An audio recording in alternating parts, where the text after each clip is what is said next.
80C to 80U deduction के सारे SC Mehrotra के लॉन्ग क्वेश्चन सब मैंने करा रखा है। आप लोग डिडक्शन की प्लेलिस्ट चेक कर सकते हो, डिस्क्रिप्शन में भी आपको लिंक मिल जाएगी।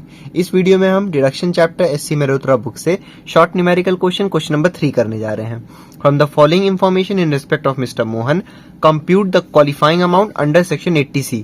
हमको 80C का कैलकुलेशन करना है।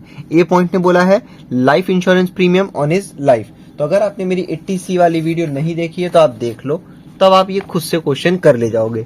80C होता क्या है? Deduction in respect of life insurance premium and provident fund except unrecognised provident fund. कहने का मतलब कि लाइफ इंश्योरेंस प्रीमियम से रिलेटेड डिडक्शन मिलेगा, प्रोविडेंट फंड से रिलेटेड डिडक्शन मिलेगा, अनरिकॉग्नाइज्ड प्रोविडेंट फंड को छोड़ के सारे प्रोविडेंट फंड का डिडक्शन 80C में आपको मिल जाएगा। ठीक, बाकी कितना डिडक्शन मिलेगा, लाइफ इंश्योरेंस प्रीमियम का क्या ट्रीटमेंट होगा, क्या डेट के अकॉर्डिंग क्या करना है, वो सब मैंने बता रखा है 80C वाली वीडियो में। ए पॉइंट ने बोला है life insurance premium on his life ₹22,000। अब देखो, जब भी क्वेश्चन में लाइफ इंश्योरेंस प्रीमियम के साथ ना ही पॉलिसी का अमाउंट दिया हो, ना ही डेट दिया हो कि कब लिया गया है, तो बस आप ये चेक करना कि किसके लिए पॉलिसी ली गई है। तो क्योंकि हमने पढ़ा था लाइफ इंश्योरेंस प्रीमियम का डिडक्शन मिलता है, लेकिन किसके किसके लाइफ पे? खुद के लाइफ पे, स्पाउस के लाइफ पे, या फिर बच्चे के लाइफ पे इंक्लूडिंग मैरिड डॉटर। ठीक है, तो यहां इन्होंने खुद के लाइफ पे लिया है, इसलिए ये पूरा 22,000 रुपए 80C में क्वालिफाई होगा। ध्यान रखना इस चीज को। बाकी डेट दिया होता तो उसका क्या ट्रीटमेंट होगा, उसके लिए आप मेरी 80C वाली वीडियो देख लो। सेकंड पॉइंट लिखा है contribution to unrecognised provident fund. हमने अपने 80C के हेडिंग में ही पढ़ लिया कि अनरिकॉग्नाइज्ड प्रोविडेंट फंड को छोड़ के सारे प्रोविडेंट फंड 80C में आएंगे, तो ये नहीं आएगा। फिर लिखा है रिकॉग्नाइज्ड प्रोविडेंट फंड, तो ये 80C में आएगा। फिर लिखा है पब्लिक प्रोविडेंट फंड, ये भी 80C में आएगा। फिर लिखा है NSC 8th इशू, तो NSC 8th इशू और NSC 9th इशू ये दोनों ही 80C में आता है। सॉल्यूशन देखते हैं थर्ड का।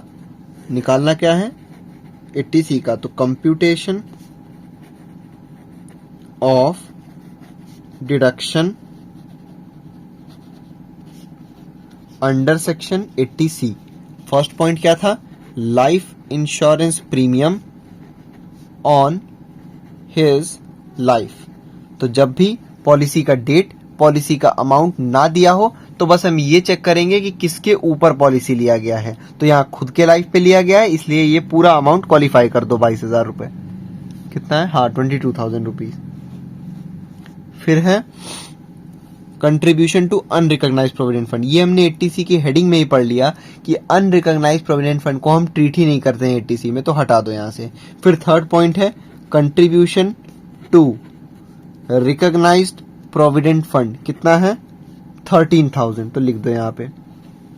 फिर उसके बाद है contribution to public provident fund, amount कितना है? 1 लाख। हमने पढ़ा है अनरिकॉग्नाइज्ड प्रोविडेंट फंड को छोड़ के सारे आते हैं, तो पब्लिक प्रोविडेंट फंड भी आएगा।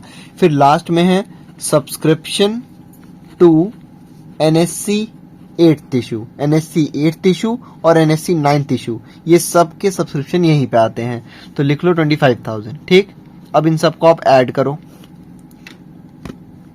22,000 प्लस 13,000 प्लस 1 लाख प्लस 25,000, ये हो गया 1,60,000। अब हमने क्या पढ़ा था 80C वाली वीडियो में और पिछली जो क्वेश्चन नंबर 2 था उसमें भी, कि 80C में चाहे जितना भी अमाउंट आ जाए, मैक्सिमम लिमिट कितना होता है? केवल 1,50,000। तो आप यहां लिखोगे कि मैक्सिमम लिमिट इज 1,50,000। तो भले ही जितना भी अमाउंट आया हो उससे मतलब नहीं, केवल कितना लोगे आप? लिखोगे 80C इज इक्वल टू 1,50,000। समझ में आ गया? इससे पहली वाली वीडियो में हमारा 75,000 था, तो वो हमने पूरा क्वालिफाई कर दिया। यहाँ पे कितना था? 1,50,000 से ज्यादा था, तो हमने केवल 1,50,000 क्वालिफाई किया, क्योंकि इतना ही मैक्सिमम लिमिट है 80C का।